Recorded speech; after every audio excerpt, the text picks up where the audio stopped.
اللہ ولی الذین آمنوا، اللہ ایمانداروں کا ولی ہے۔ کیسا ولی ہے؟ یخرجہم من الظلمات الی النور، وہ انہیں تاریکیوں سے نور کی طرف نکالتا ہے۔ کس کو؟ مومنوں کو۔ ذالک بان اللہ مولی الذین آمنوا وان الکافرین لا مولا لہم، کافروں کا کوئی مولا نہیں ہے۔ اللہ تعالیٰ کس کا مولا ہے؟ مومنوں کا۔ مالک تو وہ کفار کا بھی ہے جی، مالک یوم الدین لمن الملک اليوم، لیکن فرما رہے ہیں کہ اللہ ولی ہے کس کا؟ کیوں؟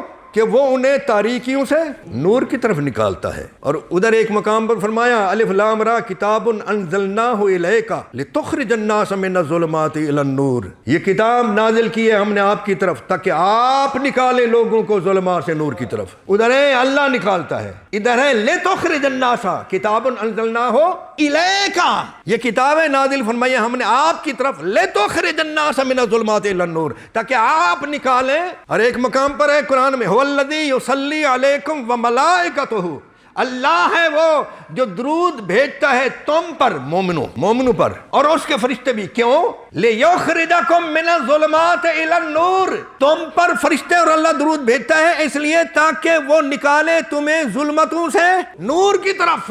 اللہ کا درود مومنین پر اس لیے ہے کہ وہ مومنین کو ظلمات سے نور کی طرف نکالے، اور جن پر درود ہے وہ کس لیے ہے؟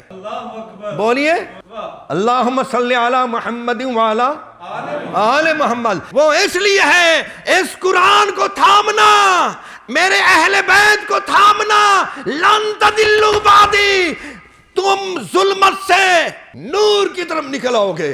وہ تو باعث ہیں ہماری پاکیزگی کے، تم انہیں دوسرے لوگوں کے ساتھ کھڑا کرتے ہو۔